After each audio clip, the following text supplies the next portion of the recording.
Hello friends, मैं नरेंद्र दोचाणिया आप सभी का एक बार फिर से हमारे YouTube channel Bansur education hub में हार्दिक स्वागत करता हूं। हम लोग भौगोलिक चिंतन के इतिहास में अरब भूगोल वेताओं के बारे में पढ़ रहे थे, जिसमें हमने इब्न सीना के बारे में पढ़ा, ठीक है, अल बल्खी के बारे में बात की, उसके बाद में हमने हकल के बारे में बात की। आज हम पढ़ने जा रहे हैं एक महत्वपूर्ण भूगोल वेता के बारे में जिसका नाम है अल मशूदी। ठीक है, क्या नाम है जिसका? अल मशूदी।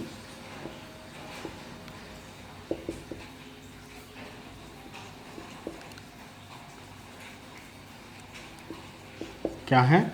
अल मशूदी। अगर हम इनकी बात करें तो इनकी जो बुक हैं उसमें पहली बुक का नाम है समय विवरणिका। ठीक है, इनकी पहली बुक है समय विवरणिका। ठीक है, इनकी जो दूसरी बुक है उस दूसरी बुक का नाम है किताब उल मुराज धन बहाव। ठीक है, इनकी दूसरी बुक का नाम क्या है? किताब उल मुराज धन बहाव। इस किताब उल मुराज धन बहाव में इन्होंने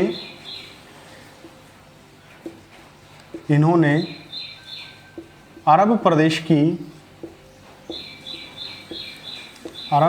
की यात्राओं का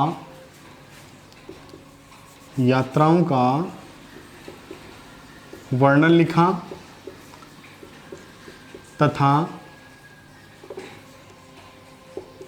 अरब प्रदेश की यात्राओं का वर्णन लिखा तथा खगोलीय पिंडों का भी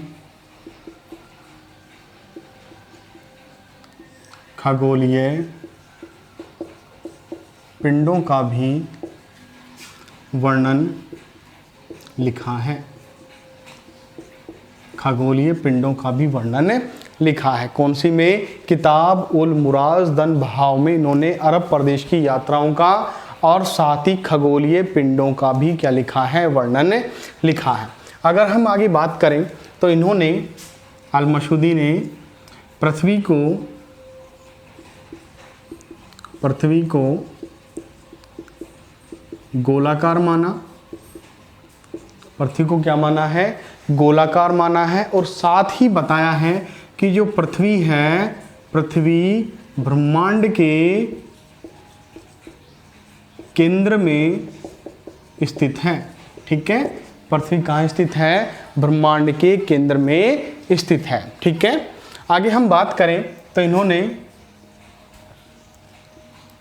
पृथ्वी व आकाशीय पिंडों का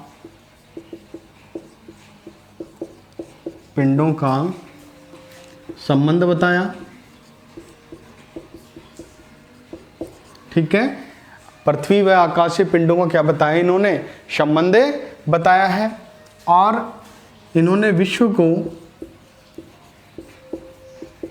को 7 जलवायु प्रदेशों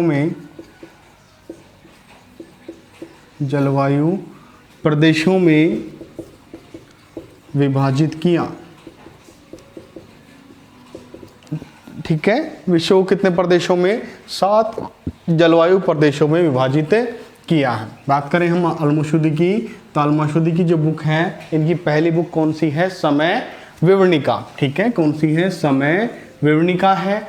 इनकी अगर दूसरी बुक की बात करें तो दूसरी बुक है किताब उल मुराज धन बहाव। अल मशूदी की दूसरी बुक कौन सी है? किताब उल मुराज धन बहाव। इस बुक के अंदर इन्होंने क्या बताया है? इन्होंने अरब प्रदेश की यात्राओं का वर्णन लिखा है और साथ में खगोलीय पिंडों का भी क्या लिखा है? वर्णन लिखा है। ठीक है, अरब प्रदेशों की यात्राओं का वर्णन और साथ में खगोलीय पिंडों का भी वर्णन इसमें लिखा है। इन्होंने पृथ्वी को कैसा माना? गोलाकार माना और बताया कि पृथ्वी कहाँ स्थित है? ब्रह्मांड के केंद्र में स्थित है। ठीक है, पृथ्वी और आकाशीय पिंडों के मध्य इन्होंने संबंध को दर्शाया है और साथ ही विश्व को 7 जलवायु प्रदेशों में विभाजित किया है। विश्व को कितने प्रदेशों में? 7 जलवायु प्रदेशों में विभाजित किया है। ठीक है, इसके बाद में हम बात करें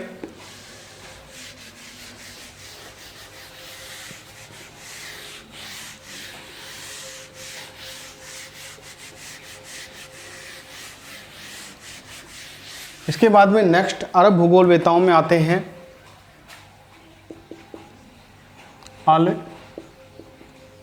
बरूनी। कौन है? अल बरूनी। ठीक है, अगर हम अल बरूनी की बात करें तो ये भारत में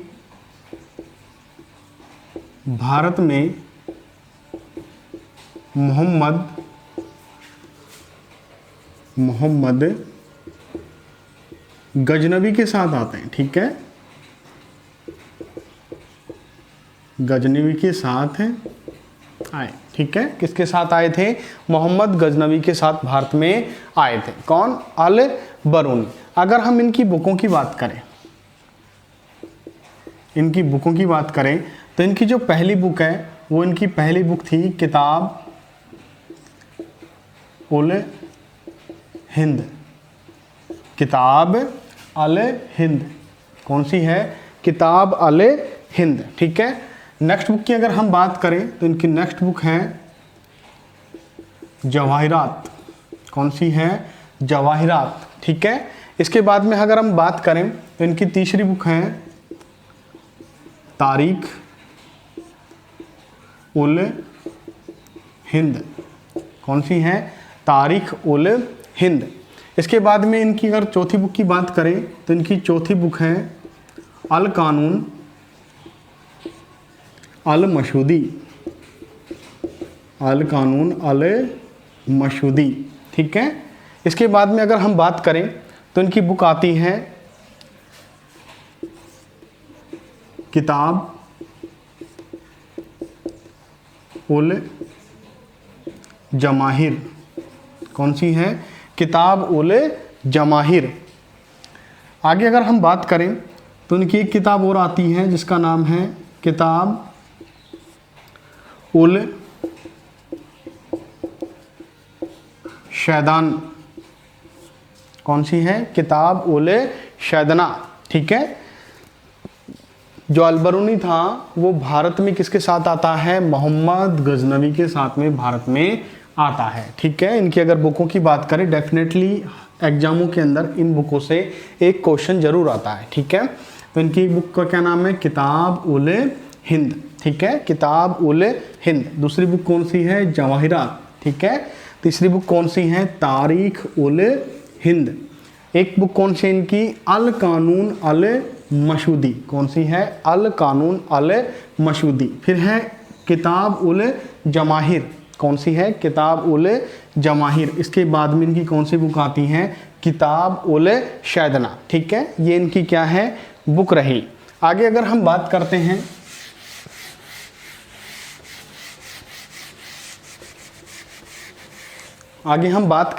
अलबरूनी के बारे में तो इन्होंने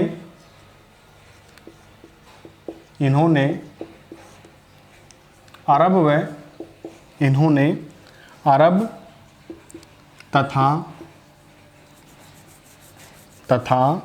दक्षिण एशिया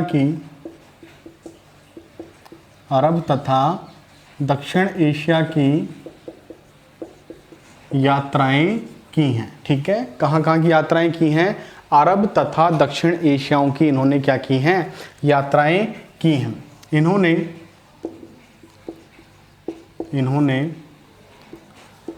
तुलनात्मक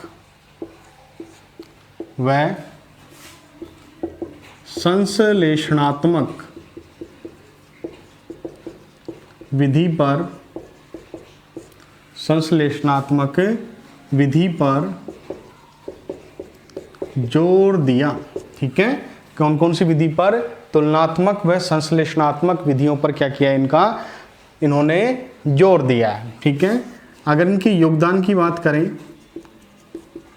तो इनका योगदान जो था वो मुख्यतः किस में रहा है? खगोल विज्ञान में। किस में रहा है इनका मुख्य योगदान? खगोल विज्ञान में। अगर हम इनकी रुचि की बात करें, इनकी जो मुख्य रुचि रही इनकी मुख्य रुचि थी, किसमें थी इनकी मुख्य रुचि? एक तो भू आकृतिक विज्ञान में, इनकी मुख्य रुचि किसमें थी?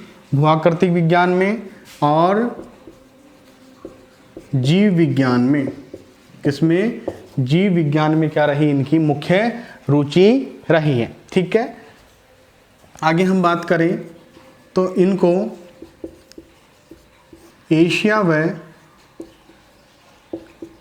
अफ्रीका का, एशिया व अफ्रीका का, एशिया व अफ्रीका के बारे में शुद्ध ज्ञान था। ठीक है, कि अगर हम बात करें इनको एशिया और अफ्रीका के बारे में क्या थी? सही जानकारी इनको उपलब्ध थी। इन्होंने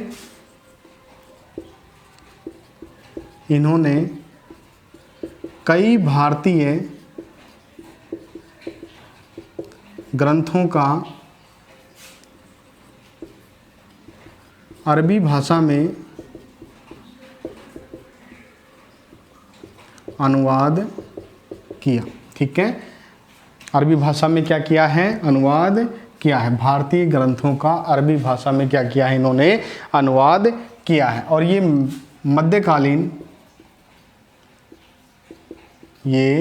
मध्यकालीन युग के